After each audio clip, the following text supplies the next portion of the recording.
it's Ask Dr. Renee here at the Ask Dr. Renee show right here at blackdoctor.org. So, I've been bringing you everything this month. So this month also is Sleep Awareness Month. So some people are like, so what? But no, sleep is extremely important. And I'm really excited to talk to my guest today because she is going to help me to help you to understand how important sleep is. So, at first, when our editorial director, Jade Curtis, mentioned that we should talk about sleep this month, I was like, okay. But I also, in the back of my mind, was like, you know what? I think not everyone understands how important sleep is. So I'm really excited to have this conversation because I want you to please, as I always say, but today you really need to because everybody should be sleeping. Please share the broadcast. I don't care where you're watching. Share the broadcast. Sharing is caring because everyone needs to sleep. I don't care what age, how old, what size. They got to sleep. And then you need to make certain that you let us know where you're watching from, as we always ask. And then, of course, you can type questions in the comments if you have questions, and we will try to address them. But please, please, please, please share the broadcast because this is an important conversation. We talk about a lot of things here at blackdoctor.org that may not affect everyone, but sleep is something that every one of us on this planet have in common. Okay? So today our guest is Dr. Funke Afolabi-Brown. And I am so excited to have this conversation. Thank you so much for joining me. Oh, thank you so much for having me, Dr. Renee. I'm excited to be here. So let's start right out the gate. First of all, I said you're a sleep doctor. Can you explain exactly, real quick rundown of, after med school, what did you do and all your, certifications or whatever? Yeah. It's a few. So right after med school, I did my residency, like most of us do. I did a residency in pediatrics. And then after that, I did a fellowship in pediatric pulmonology. And then I worked as a pulmonologist for a few years, really started to see how sleep a lot of things. And so I went ahead and did a second fellowship in sleep medicine. So it's a year-long experience where you really are focused on the science, sleep apnea, different sleep disorders, and sleep health globally. And so really that's really what it means to be a sleep doctor. So right now my focus is on pediatrics, but also on adult sleep medicine. And yeah, that's where I spend most of my time. Wow. Okay, so you guys hear that. She is a trained pulmonologist, which, as you know, I am asthma and allergy expert, Dr. Renee. And so pulmonologist is something I speak a lot about as well. But she did extra fellowship and became a sleep medicine doctor. So I'm curious. Let's start with the little ones. What sleep issues do they have? Because as soon as I think of a sleep doctor, I literally go straight to adult. I never even thought of pediatrics. Yeah, no, that's funny that you ask because most people don't know. Most people think, wait, there's pediatric sleep issues. Yes, actually. So anywhere from behavioral sleep issues, which are actually the most common. So if you have that child that's either scared of sleeping alone or does not want to sleep alone, or you have a baby that's maybe snoring, or a younger child that's snoring, or a toddler that fights bedtime, or you have an adolescent with insomnia because they have anxiety or some other issue. All those things are within that kind of pediatric category. And then we also have, we have sleep apnea, we have restless leg syndrome, we have circadian rhythm issues where you have like the extreme night owls and things like that. And then we also have conditions like narcolepsy. So those are all relatively common pediatric sleep problems, somewhat similar to adults as well. I Yeah. had no idea children could have narcolepsy. Yeah, yeah, yeah, yeah. It's a thing. It's a thing. And it actually what happens is because it's not diagnosed, because people just think they're lazy, they're depressed, they're Oh, sleepy. It ends up delaying diagnosis for as much as 10 to 15 years. So really, really big, big, big issue. I had not thought of that. Um, so that blew me away. That narcolepsy. Okay, so I can understand there are children that do snore because I've had a friend that had her son had to have his something removed because of his snoring, and he was just having such issues. I don't know if it was his adenoids or something. Does this Yes, make sense? probably Okay. adenoids. Yeah, adenoids, tonsils. Okay. Mhm. So now you wouldn't do that surgery though. You would just recommend it. Oh, yes, exactly. So for me, my role is you have any kind of sleep issue. Either you're having a difficulty falling asleep, or you're waking up with non-restored sleep, or you're having a hard time, with how you're sleeping. So that piece really then leads to a hard time with staying asleep. And so that's my role. My role is to be your investigator, to say what is getting in your way of getting good sleep. And so based on that, we can then decide, do you need a sleep study? Do we need to put in for insomnia treatment? Do we need to refer you to a therapist or an ENT doctor if you need surgery? I mean, if you do a sleep study and it shows, for instance, you have sleep apnea, then I take care of that. So you're coming back for Right. managing the sleep apnea and things like that. But we have a lot of people, other disciplines that we work with. Do we have allergies that it's now really driving your snoring and things? We send them right to you, Dr. Renee. So we kind of co-manage that with a lot of other disciplines. So so can you please explain to people how important it is for you to go to sleep and do that reset, recharge? Oh, that is the key. The key is to be able to go to sleep, stay asleep, and wake up refreshed, because honestly, sleep is healing. That's just the way we see it. And all the way from the top of our heads to the sole of our feet, there is an impact that sleep has. So brain health revolves around sleep. So there's systems in our bodies that have been created where sort of deposits that have been on the surface of the brain or build up on the surface of the brain over the course of the day actually gets washed off pretty much. It's like a plumbing system, but that only occurs at night. Now, what goes on if we don't have that plumbing system effective? It's also known as the glymphatic system. A lot of studies now are showing that patients that have Alzheimer's or dementia and things like that, actually those substances that have been found to be responsible for those disorders, they end up building up as almost like plaques in our brains when we don't sleep, which is where that relationship comes in. And then, there's our heart health that's related to sleep, and conditions like, strokes, of course, things like heart attacks, hypertension, they've been associated with either poor sleep or insufficient sleep. Now, if we think about even our mood and our mental health, that's also a big one. So there's certain stages of sleep that are very essential for mood regulation. So when sleep does not happen, then we're more likely to feel anxious, to feel depressed. Unfortunately, there's also associated increased risk of suicidality when we don't sleep. Metabolism, that's another big one, because hormone regulation occurs. Certain hormones get higher, they sort of peak during sleep, and some go down during sleep. So when we miss that, so things like growth hormone, cortisol, insulin, appetite hormones, all those things occur during sleep. So we are less likely to lose weight. We are more likely to make poor dietary choices. We are less likely to metabolize well when we don't sleep. So again, that's why I'm like, sleep is like the whole thing. So I'm glad you finished off with the weight thing. So funny Yeah. joke. It's not even a joke. It's the truth. I don't even know what the show was. I'm flipping channels and I Mhm. see Khloe Kardashian and it's some weight loss show. And the trainer on the show said, "Girl, you want to be skinny? Sleep 7 hours a night." I couldn't tell you nothing else they said on that show, but I heard Mhm. that. When I tell you I don't play, Yeah. I put an alarm to tell me to go to bed. Mm, And I check because I of course wear a Fitbit. I check to see how much sleep have I got. mm, And if it's not 7 hours, I'm going back to sleep because I'm going to get 7 hours because thank you, Jesus. I'm blessed to have a schedule like that. But when mm. I tell you, I was like, you had to tell me twice. Oh, that's what I got to do. Well, let me get it done. Yes, it's wild. They've actually done studies now where they've done like weight loss programs. One with where they were very strict about their sleep regimen, and one where they were like, oh, whatever, just general recommendations. And the weight loss was definitely more impactful within that group that had sleep as a critical part of their program. So it is a big one.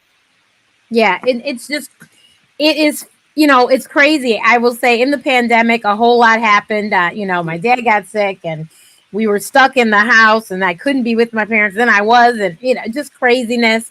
But what I did do was take hold of my health, and Mm, I started exercising regularly, and then I started paying attention to eating, and then I started drinking my gallon of water again, and I paid attention to my sleep. And when I tell you, I felt cuckoo because I am the happiest that I've been in my life. But Wow. I think it's because I put all the pieces together to take care of myself. And that's why, because I said if I stop for a moment and really think about what's going on in my life, I probably should be in tears. But the Mm, only thing that keeps me going is that because I'm getting my sleep, mm, I drink my water, I eat correctly, I exercise daily. So I really do feel like sleep is essential. mm, It is a mm. key part of that puzzle. Yeah. And she said cortisol. Cortisol is the one that gives you that fat around your middle, you guys. Mm, You don't want a lot of cortisol. mm, mm, That's that stress hormone. mm-hmm. And and then what else? I read a book, Finspiration by Mara Skivacampo, and she said, when you think you're hungry, pause. You might be thirsty or sleepy. Yes. Preach. Drop mic. Where that is it. Mm-hmm. And I was like, huh? She was like, pause. Don't grab, the candy bar. Don't grab Mm, crackers or whatever. Stop. You yep. might be sleepy or thirsty. Mm-hmm. I was Yep. like, okay, okay. So I started working on that, and Mm, this week is the first time I took a nap in an extremely long time. mm, But I'm going to get back on that schedule because I think that it's beneficial to me. And I mm. tell everyone since I work for myself that I fire myself daily because sometimes I'm just like, I got to go to sleep. But Ah. I will say I haven't had a nap. Oh my God, it's been a very, very, very long Mm, time, mm. like greater than 6 months before Yes. that I've napped. But Yes. I'm like, I think that it's very important. I was just burning the candle at both ends that I just had to go to sleep. I had a TV interview that night, and I said, no, not that night, the night, next night. That day I had a Zoom where they were going to be talking about my book. Yeah. And I was like, I should be awake for that. Oh. And I tell you, I have been struggling all Mm, day that I was like, I'm going to be no good if I don't take mm, this nap. mm. So I took a nap. But when I tell you that I used to take them daily, and I was like, I need to get back in that schedule. Yeah. That was a good Yeah. schedule to have. Yeah. So we talked about the little ones. Mm-hmm. Now, little ones, they get on CPAP too? Absolutely, absolutely, they do. But I would say the first line treatment usually is to get those tonsils and adenoids out because those are the Okay. most common reasons Okay. why. And then now there are other different strategies. There's oral appliances, Oh, both I know what you're talking about. mainly in adults, in some children a few times too.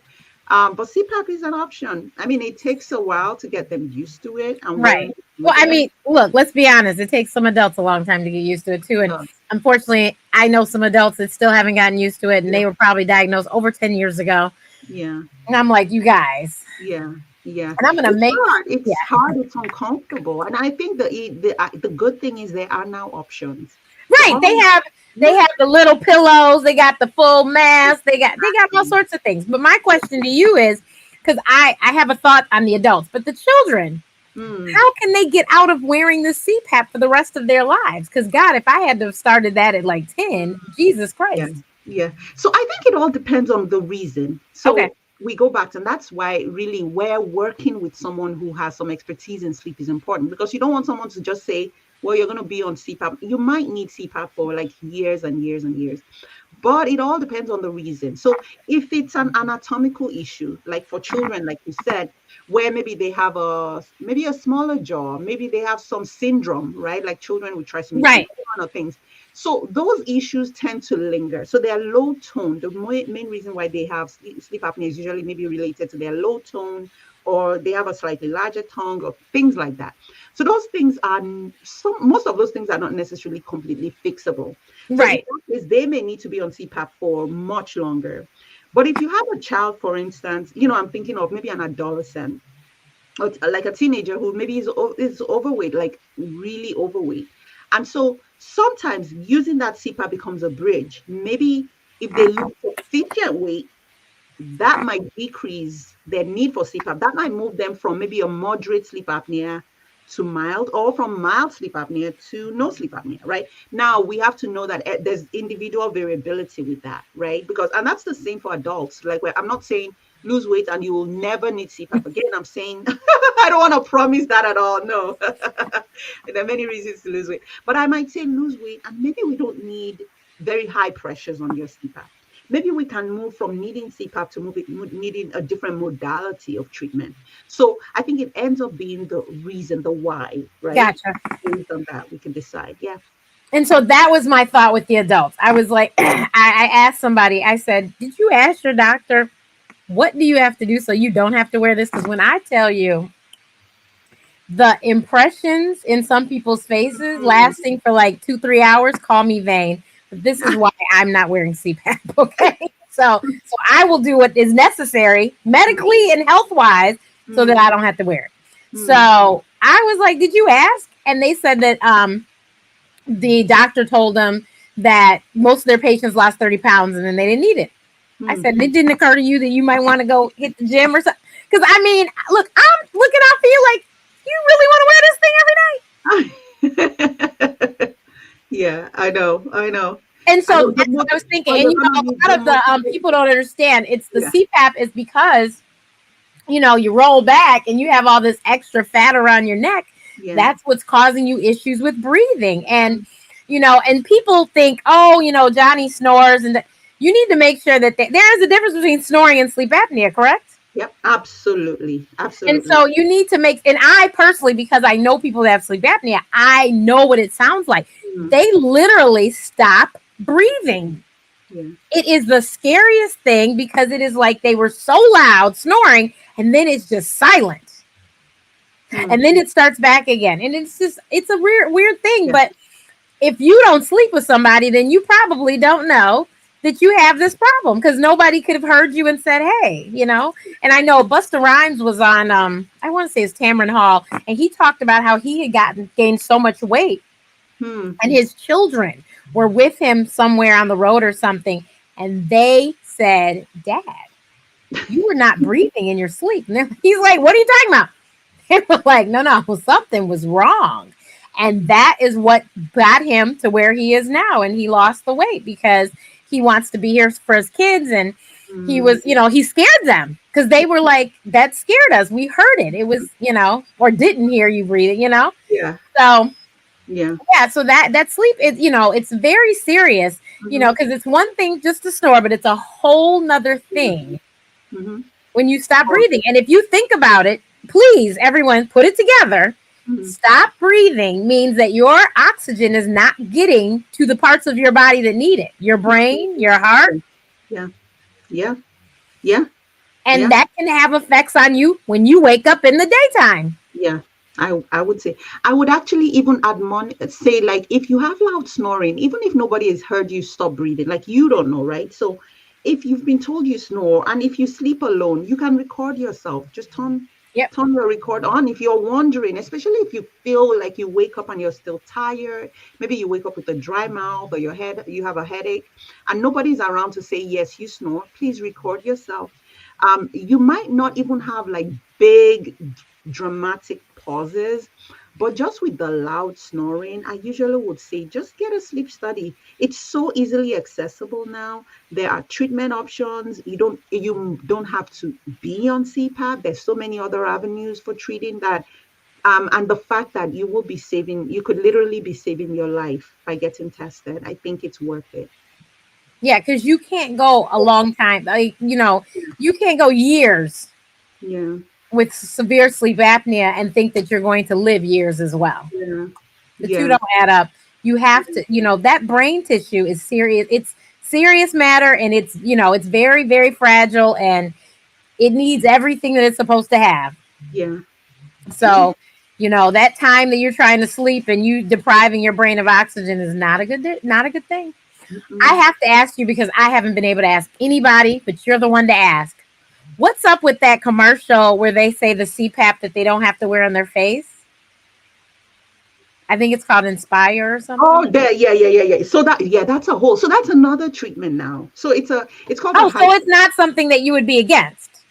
It's no, it's not. Absolutely not. So Okay. it's an option, not for everybody. Gotcha. Usually because it involves surgery, so they literally put an implantable device under your skin, and what it does is it stimulates the nerves that supply the muscles that control your tongue. So what that does is, as you sleep in, remember just what you said, like your tongue, usually the cause of sleep apnea is usually related to your either your tongue or the tissues at the back of your throat really collapsing and blocking your airway. So what that does, the Inspire or hypoglossal nerve stimulator, the Inspire is a type of it. Some Right. other That's the brands brand. Right. it contracts while you're sleeping. So through the course of your night, as your throat is about to collapse on its own, that contraction happens. And so what that does is it leaves, it keeps your throat open. And so that's a way to treat sleep apnea, especially for people who you have to meet certain criteria, and also are maybe not tolerating CPAP. Gotcha. So, because I've had a couple people say, "Oh, well, they have that new." I said, "I don't know." I said, "Well, the way that it sounds to me is like they're putting something under your skin." So, Yep. I Yep. mean, if you don't have a problem with that, I guess go for it. But I don't know why you wouldn't just wear that mask and get your health together. Yeah, I think it's an option for, because some people cannot. I mean, especially Yes, you're right. people, yeah, people who might have like claustrophobia, people that have a lot of anxiety, they have a hard time tolerating the CPAP. And so really knowing that there's at least that option. I mean, there's a lot of side Right. effects, right? I mean, skin infection, you know, it's some of them have what it's made up of is not compatible with certain MRI machines. So there's a whole lot of stuff going on there. So it's not something that you want to take lightly. Yeah, my because I'm a severe asthmatic and I take breathing treatments, I would wear a mask, so I could go to sleep Yeah, with that thing easily. But yeah. I'm grateful that I don't have to wear such Hmm. things. Because I was like, Yeah. look, I don't even want to put a bonnet on. So there, I know I do not want to wear CPAP. No, thank you. Um, and then I think that so what preventative steps, especially in the adult population, because I feel like the children it might not be there, something that they can control, unless Mm, it is an adolescent who unfortunately is very obese. Then yeah, even the adolescent, I feel like the parents kind of need to help out with that yeah. because most adolescents aren't buying groceries. Mm. So I feel like it might be a family thing. We need to work on our nutrition and exercise or whatever. But as Mhm. adults, what is a preventative measure that they can do so they could avoid having to go to a doctor like you? So it depends on what, right? There's so many sleep disorders. I think as an adult, what you can do first is just really basic healthy sleep habits, Oh, being please, intentional. please, can you give us a few tips? Because I Yes, know that there's a certain temperature they suggest, and yes, yes, and I know that you're not supposed to go to sleep with these. yes, you're right.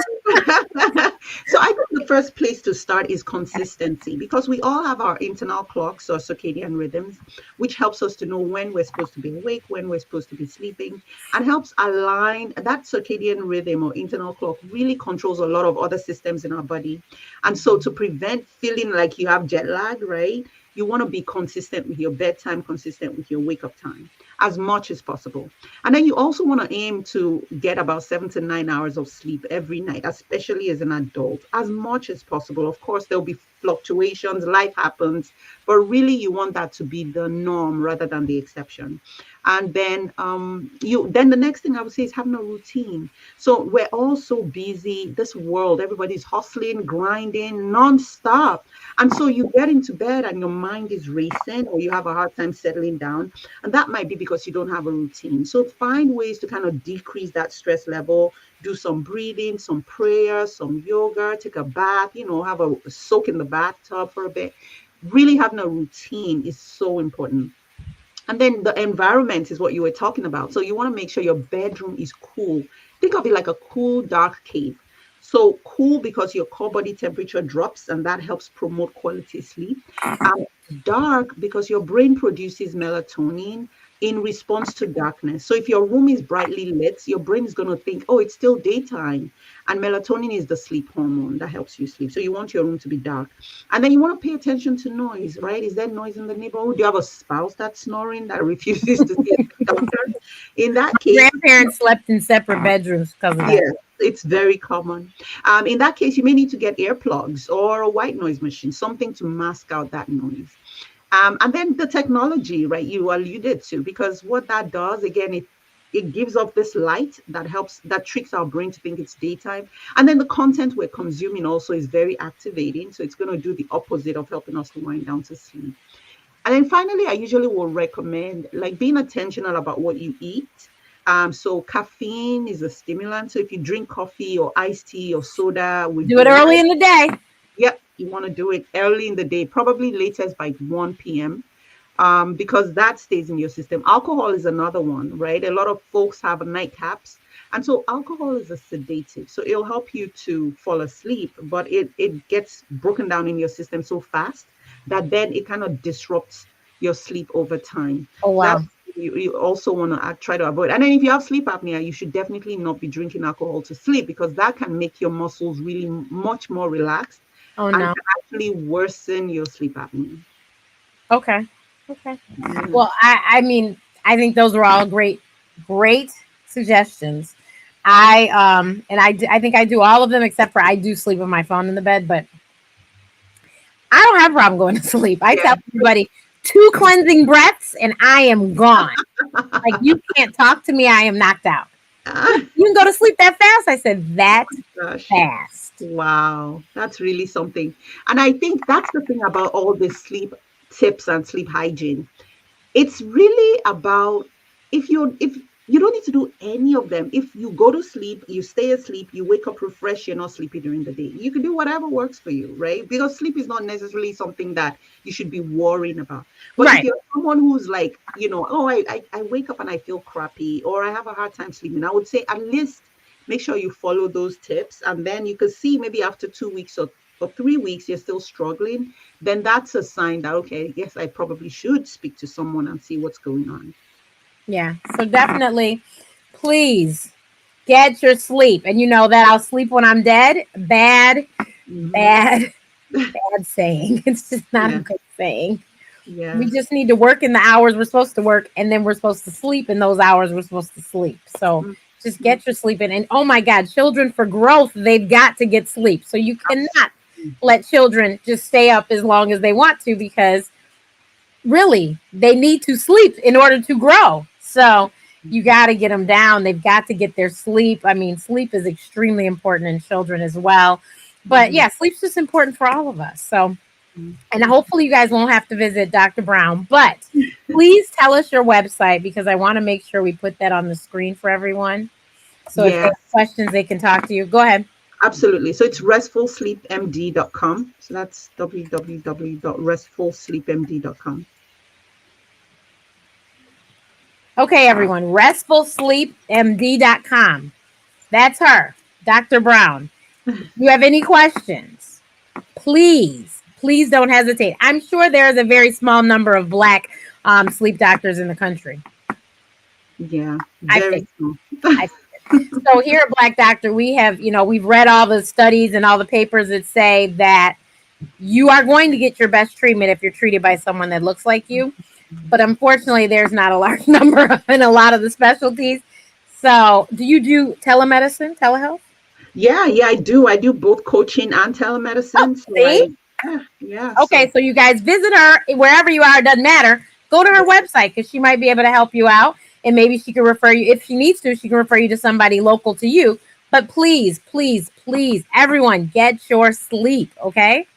And then, I know some people work different shifts, because, of course, we are a 365-day, 24-hour, 7 days a week world. But even when you work those other shifts, you still need to get your sleep. So if you work from 7 p.m. to, 5 in the morning or whatever, you need to go home and you need to get the right amount of sleep. You can't be taking a 3-hour and say, oh, well, I'm good and I'll go back to work tonight. Don't come working on me. So please get your sleep. Everyone get your sleep. Thank you so much, Dr. Brown. I'm sure we will have you back because this was very lovely and full of great information. Oh, So thank you so much. thank you so much for having me. Such a pleasure.